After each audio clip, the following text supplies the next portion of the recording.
I was never told by, other outside of my family and, a few people in my life that I could be beautiful. And so neutrality wasn't enough to counteract that messaging for me. This is Eat the Rules, a podcast about body image, self-worth, anti-dieting, and intersectional feminism. I am your host, Summer Inanen, a professionally trained coach specializing in body image, self-worth, and confidence, and the best-selling author of Body Image Remix. If you're ready to break free of societal standards and stop living behind the number on your scale, then you have come to the right place. Welcome to the show.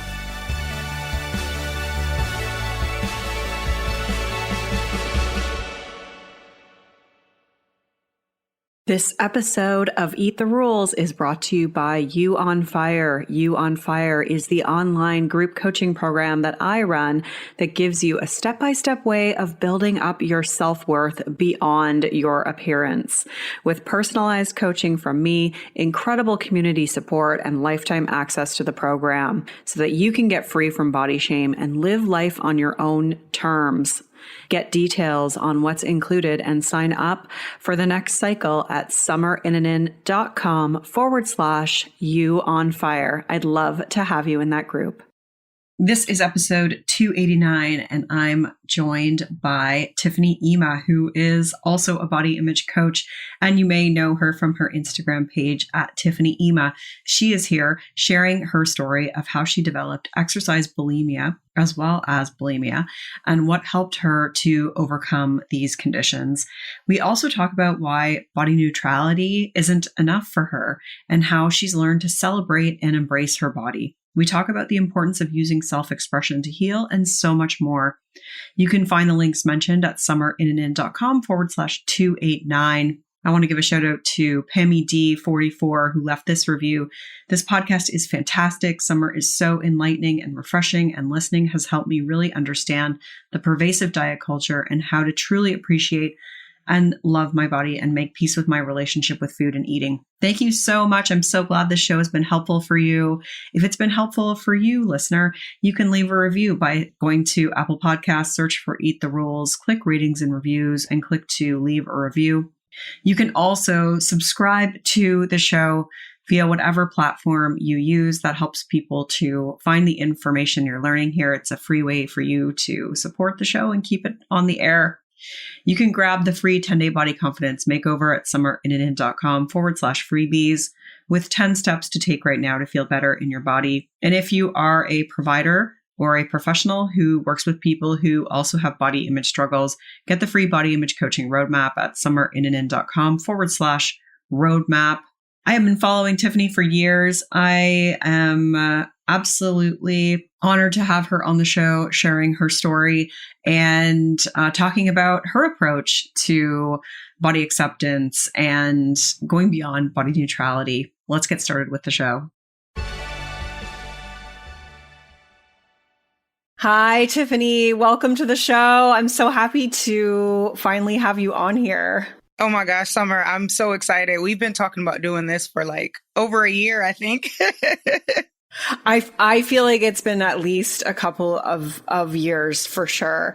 So I'm thrilled that we were able to make it happen. I would love for you to just, tell everyone a little bit about what your journey's been like to get to where you are. So maybe we just start out by you talking a little bit about what was your relationship like with your body when you were growing up? Yeah. So when I was growing up, my relationship with my body I didn't think about it. I didn't have the type of mom who made us feel self-conscious in our body. My mom was plus size. And if anything, she would tell us to eat to gain weight. So when I was young, I was an athlete. I was super creative. I was in sports. I was in comic improv camp. I was in art class. I did everything. And my mom really pushed the side of us that was more about our creativity and more about us doing things that was fun for us. So I didn't start thinking about my body until I got to junior high, when I switched into a Catholic, predominantly white school, and people started bullying me for my body, for being dark skinned. And that's when my body issues kind of started. I was still in this place where, at home, I wasn't made to feel any type of way. So it hadn't developed into anything until I would say right around the end of high school and leading into college. And that is when my body image really started to take a turn for the worse. So when I was in college, I went to a predominantly white college at Ohio State. And I literally remember the moment where I felt like I had to change my body. It was no longer a thought. It was more like a have to. So I was in my dorm with my dorm mates, and I was showing one of them pictures of me from high school.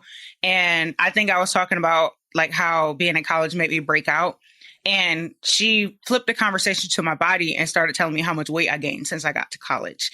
And just, it made me feel like, oh, this is like wrong. In my mind, I never thought of it as something that was bad. I just thought of it as something that just happened. And I didn't notice it as much until it was pointed out to me. And from that moment, I had this idea in my mind that I had to be skinny in order to fit in order to feel good about myself. Even though I never had a problem with feeling, okay in my body before, it was like, now I have to be skinny in order to fit in.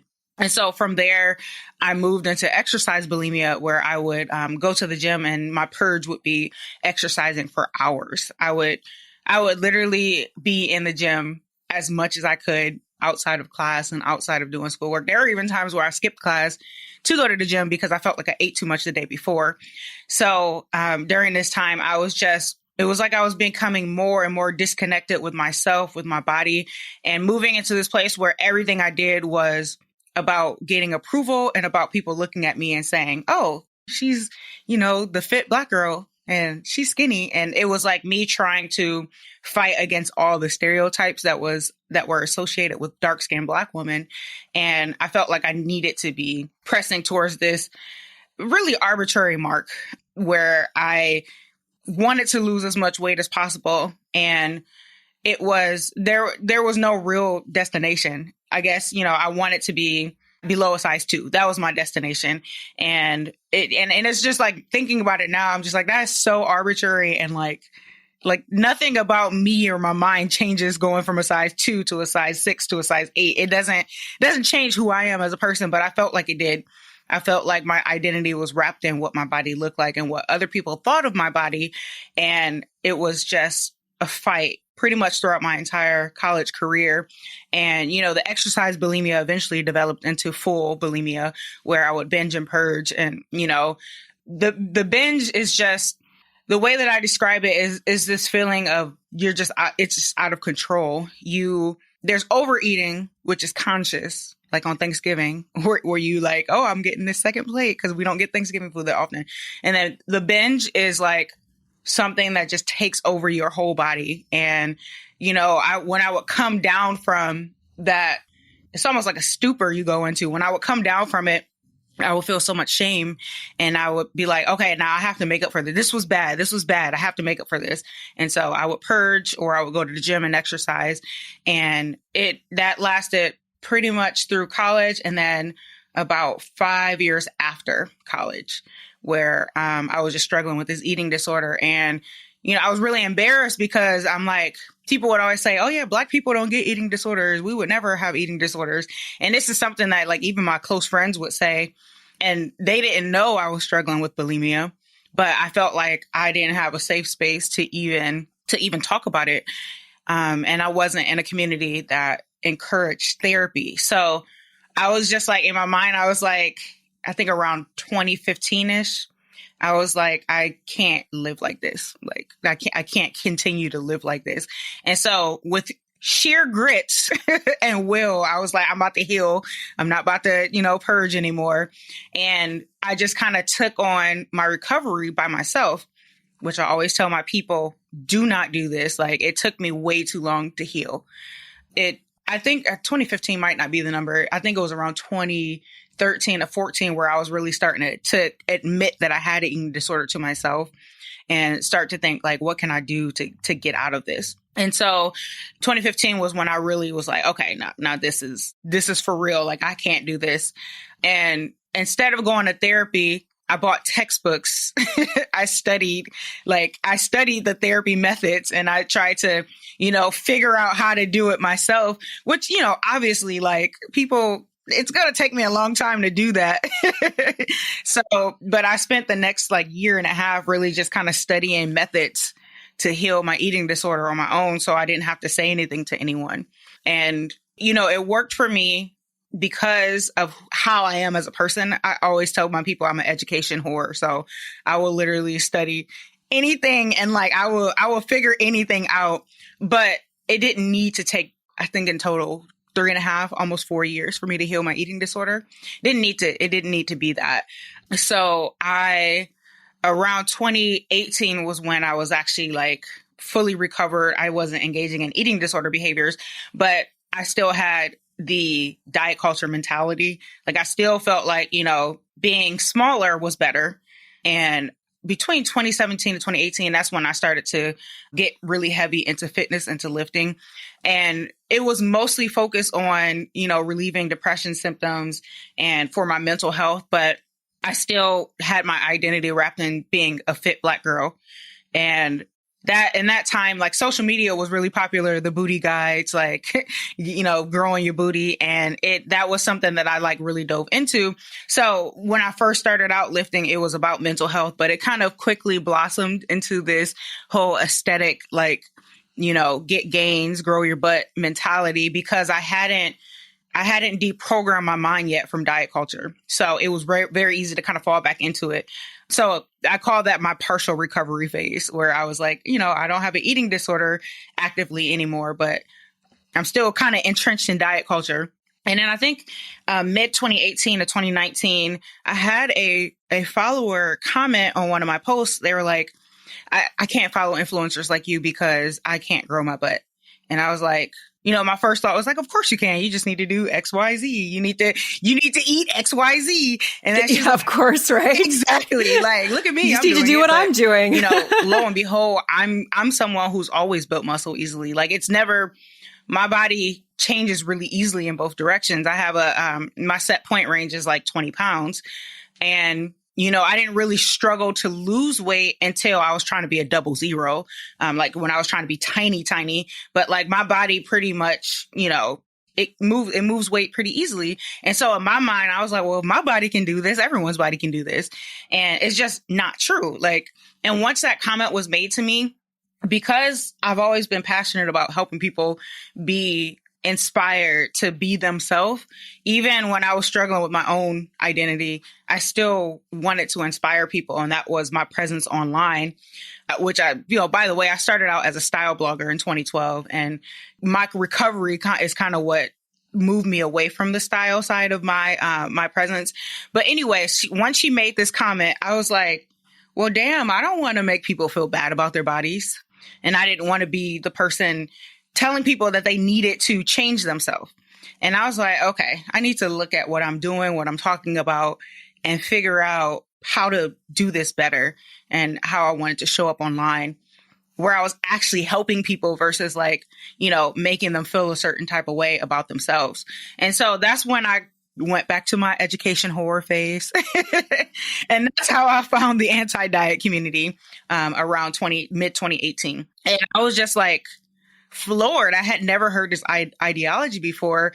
And it made sense to me because I'm like, I know so many people who have gone on and off diets, and like, they would lose weight and gain it back quickly. And then they would be on another diet, and they would try new diets every few months, and it didn't work because diets are set up for failure. And it's intentional because diet culture keeps getting our money if we keep failing our diets. And, and then we're told that it's our fault. Like, we're the ones that should be ashamed that our diet didn't work. But just that one comment led me down this path to realize that bodies are different. They're supposed to be diverse. Not everyone can lose weight easily. Not everyone can gain weight easily. Everyone has different bodies, and that is not just okay, it's really beautiful.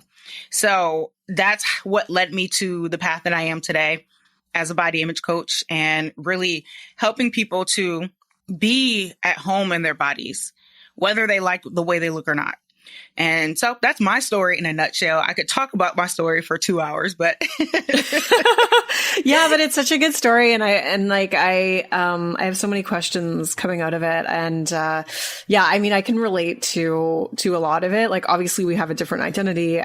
But like that, yeah, just like needing to be like as small as possible when like clearly like your body's not meant to be that way at all. And that the relationship with exercise thing too, like I definitely had a very, very similar experience in terms of, yeah, just spending like hours and hours at the gym. That's actually one thing I just am really curious about is related to that, like, because you seem to have a really good relationship with exercise now. And I feel like that's almost like one of the hardest things for people who have had a really obsessive relationship with exercise or a disordered relationship with exercise to then have a better relationship with movement. So like I'm just curious to know, like, what helped you to then sort of cultivate a more peaceful relationship with it? Because it's not an easy thing to do. Right. Yeah. And I think for me, my foundation of movement was always positive. You know, I feel very blessed to have a mother who she put us into things. Like, we were in summer camp. We did every sport. I did double dutch. So the movement that I engaged in, it was just so varied. And it was just whatever I wanted to do at that time. And so I ran track, I double dutch, I jump rope, I went to the skating rink, and we always had movement in our life. My dad would take us to the park and we would kick a soccer ball. Like, I did tennis. Like, I did everything that you could think of. I've tried everything you can think of. And so reconnecting to my inner child was the biggest thing that helped me to move away from this mindset that movement is only for weight loss, because that didn't really develop until I got to college. And so I just reconnected to the things that I loved when I was a kid and found this place where I used movement for punishment for so long. And I was like, this was fun for me when I was a kid. We would just run around and do whatever, ride our bikes miles to our uncle's house. Like, it was always fun for us. And I never thought about it as this thing that was supposed to be, that you had to do. It was just something that we did because it was in our lives. And so just drawing back from when I was a child really pulled me back into this mentality, like, no, movement should be fun. It should be something that you enjoy. And, you know, a lot of people ask me, like, well, what do you do if you hate movement? I'm like, okay, if you hate movement, there's some deconstruction that needs to happen, because movement can be so many different things. And you can start adding it back into your life in a variety of ways. It could even be when you go to the store, you park super far away and enjoy that walk to the store. And that's like just something simple that you can do. And so I started to like really reprogram how I thought about movement and what movement actually was for. Yeah. Yeah. No, that's super helpful. I love like thinking about what you did as a kid. And I've seen that with clients, to go back to, you know, some of those things. I actually have, funny enough, I don't think she would mind me sharing this. She's not a client. She's a friend, but she actually just started like doing like jump rope again. And like, there's like all these people doing like tricks and stuff. And like, so she started to learn all these tricks, and it's like, yeah, it's just like finding something that is not necessarily like traditional in terms of like, you know, just like lifting weights or going on a treadmill, but doing something that's just fun. One of the things that you've said before is that body neutrality doesn't work for me. So I'd love for you to just elaborate on that, what you mean by that. Yeah. It's kind of funny how I got there, because when I first entered to the anti-diet space, I was aiming for neutrality. And it did help me, because it helped me to move from a space of, you know, appearance is everything, exercise is only for appearance. It helped me move from one place to another. And, you know, on days where I was feeling overly negative, being neutral was helpful. But a few years after I found the anti-diet community, I realized I took the neutrality literally in every part of my life. And my self-expression was very stifled because of that neutral feeling. And so I was like, okay, this, I don't feel like myself. Like, I wasn't, you know, engaging. I love fashion. I went to school for fashion and retail studies, and I love styling. Like, I love getting dressed up. I love, you know, putting on all these accessories, and I just wasn't doing any of that anymore. And I was like, you know, I got to this place where I don't hate my body anymore. I feel confident in my body, but something is missing. Like, something is actually missing from this journey. And, you know, as a Black woman, I was told all my life by various people that I couldn't be beautiful. I was, again, blessed to have a mother and father that told me I was beautiful. So like that it was always in my mind. But like from the media and from school, like being bullied in a predominantly white school where people would say, oh, you're too dark skinned. Like, you're not, you're not pretty. Like I was never told by, other outside of my family and, a few people in my life that I could be beautiful. And so neutrality wasn't enough to counteract that messaging for me. And instead of saying, okay, let me just be neutral about how I look because I don't believe societal standards are accurate. It was, let me expand what I actually think beautiful is. And let me expand my idea of beauty so that I can appreciate beauty, both in myself and other people. And one thing I love about that is I find beauty literally anywhere now. Like I can see it in all people and whether they're conventionally attractive or not. And, I fervently believe that beauty isn't the most important thing. And I definitely don't think you have to like your appearance to be confident in your body. But I personally prefer to find joy in how I look and the way that I present myself. I like finding joy in that. And I spent so much time hating my skin tone, like my Nigerian features. And as I healed, I started to see these features as a dark-skinned woman with Nigerian heritage as a beautiful thing. And instead of saying, okay, well, societal beauty standards are trash, true. Instead of just saying that they're trash and I'm not going to adhere to them by saying like, we're all neutral about it. I'm going to define my own beauty standard. And I'm going to then not let societal standards dictate what I see as beautiful. And, there's more than one way to engage in body image healing. Some people love staying at neutrality, and I think that's beautiful. Some people get to acceptance, and that's a great place for them. Some people get to confidence, and that's good. Some people are like, no, I want to love every single roll and curve I have, and that's fine too. If you can get to that place, beautiful. And I think it's important that every single person finds the path that works for them.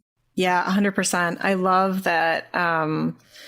It's just such an important differentiation point. Like from what I'm hearing you say is like, it was really like you really had to kind of connect with, like your heritage and your culture and your self-expression. And I think that that's like such a wonderful thing. And I think sometimes like, yeah, people will say to me like, well, I don't know if I should wear this because it sort of is like conforming to like society standards of femininity. And I'm like, well, what's your, like, what expresses you? Like, what's a way that you want to decorate your body and celebrate yourself? And I think that sometimes that piece of it sort of gets lost when we do just focus on like, yeah, like that, just the word sort of neutrality, which I think is an important piece of it, but it's not like, it's not just like this constant state. It's like, no, you can like really kind of go further and be able to embrace and like appreciate who you are and have that also be like an external thing too. Yeah. Mm-hmm.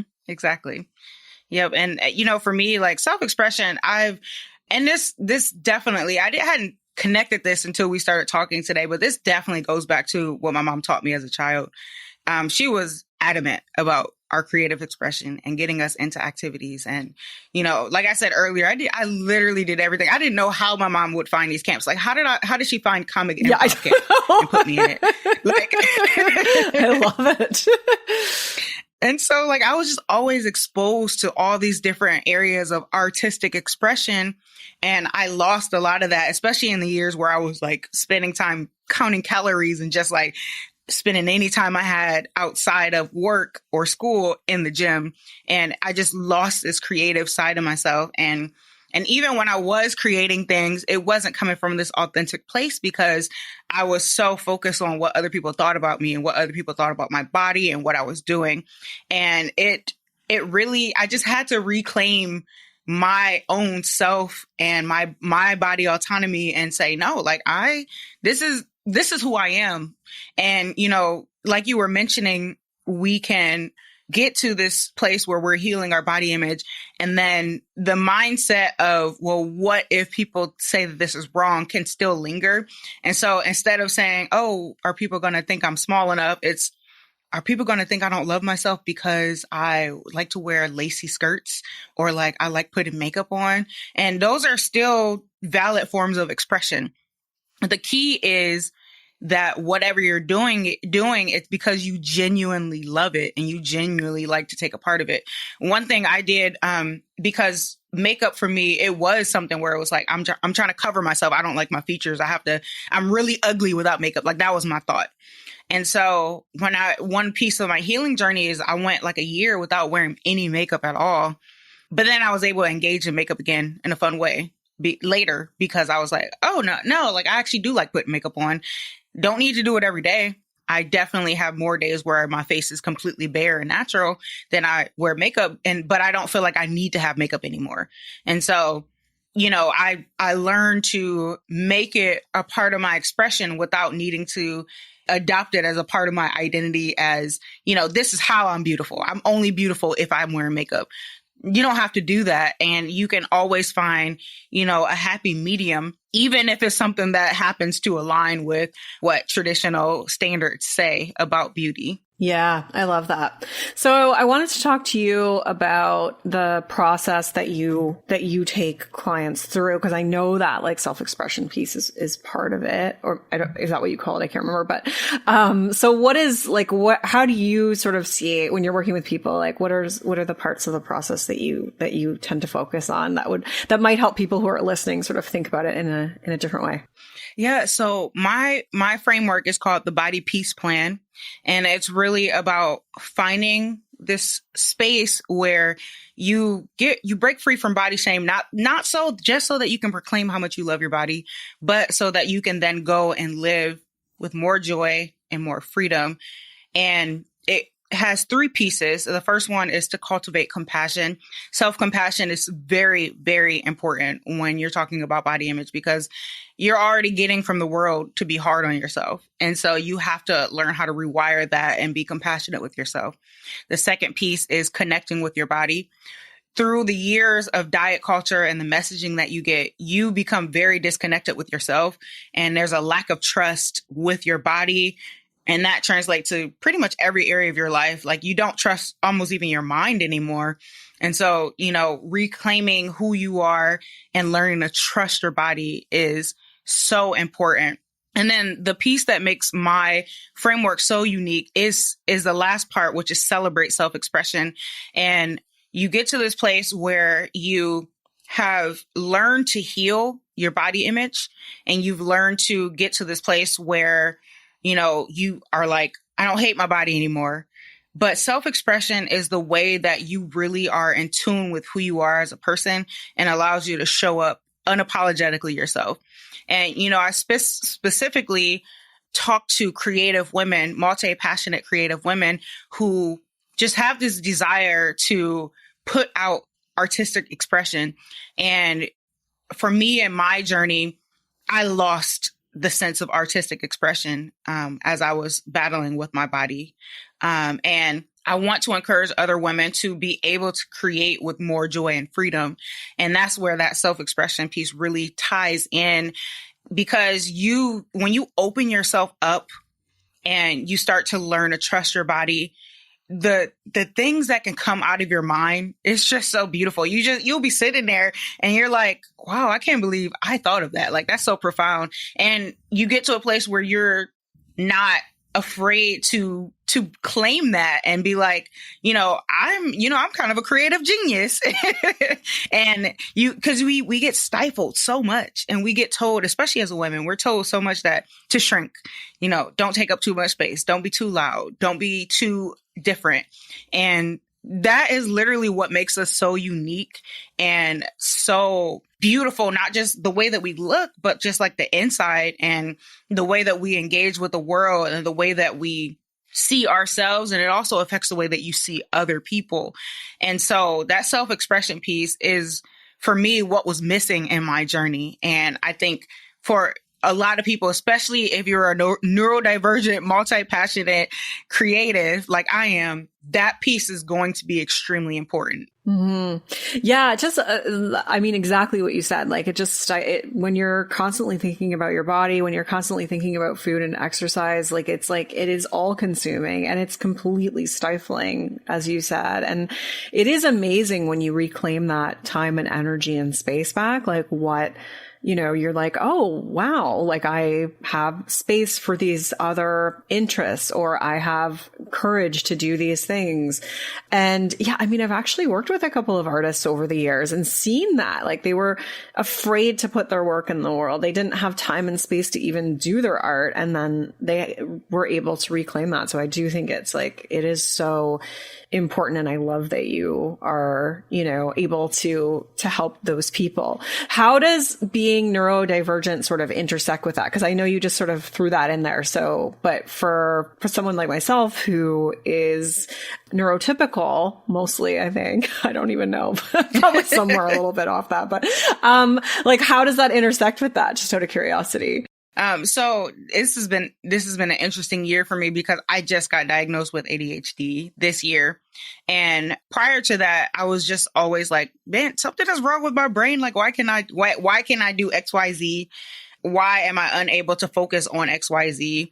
Why am I always veering off and having all these different interests when I was supposed to be focusing on this?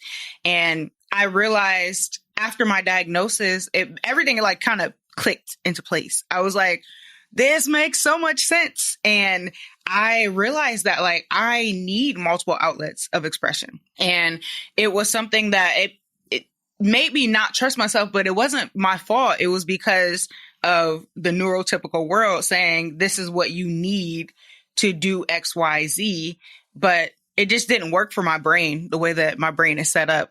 And so that in and of itself made me doubt myself and feel like I wasn't doing enough. One of my core negative beliefs that I had to kind of battle with was that I'm not enough. And so that one core belief permeated into every piece of my life and definitely into my body image, which translated to my body isn't enough. I need to change it. And so making that connection and realizing how being neurodivergent played into the way that I saw myself, I saw my body, and I saw the work that I put out, it really just kind of opened up all new worlds for me. And, prior to this year, I was really kind of scared to talk about the self-expression side because I'm like, well, what if people are going to be like, this isn't important, like this isn't the important part.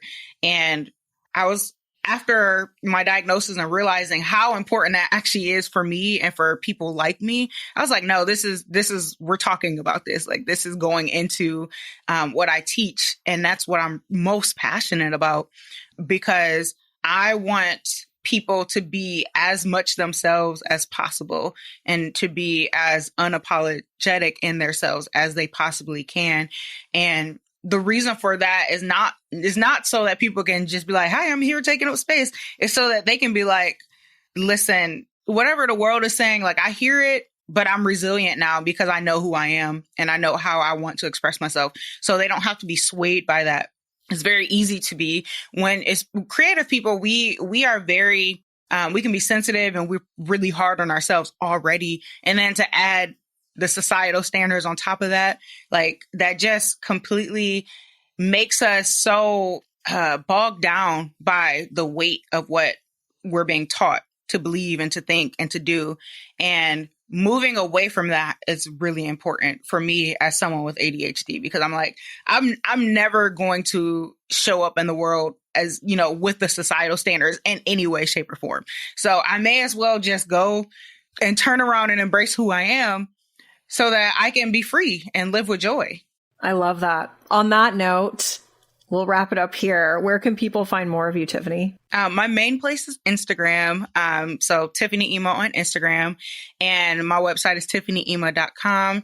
And I will make sure you have a link to my freebie, the Body Peace Checklist, so that you can get started on your journey too. Amazing. It was such a pleasure. Maybe it's almost good that we waited because I feel like this was such a good conversation. Not that it wouldn't have been back then too, but I feel like you've got greater self-awareness with, your ADHD diagnosis and, and how that's really sort of impacted everything as well. But it was such a pleasure, and I'm super excited for people to listen to this episode. Thank you so much for being here today. Thank you, Summer. This was so great. Rock on. I hope you enjoyed that interview as much as I did. Such a pleasure to have someone on the show who I feel like I've been following forever, and to actually hear a little bit more about their story and to share it. And I've been trying to get Tiffany on the show for years, and it's always been a bit of like a scheduling conflict, and we've had to push it back numerous times. So it was really exciting to finally be able to put this interview out into the world. You can find all the links and resources mentioned at summerinanen.com/289. Thank you so much for being here today. I'll talk to you next time. Rock on.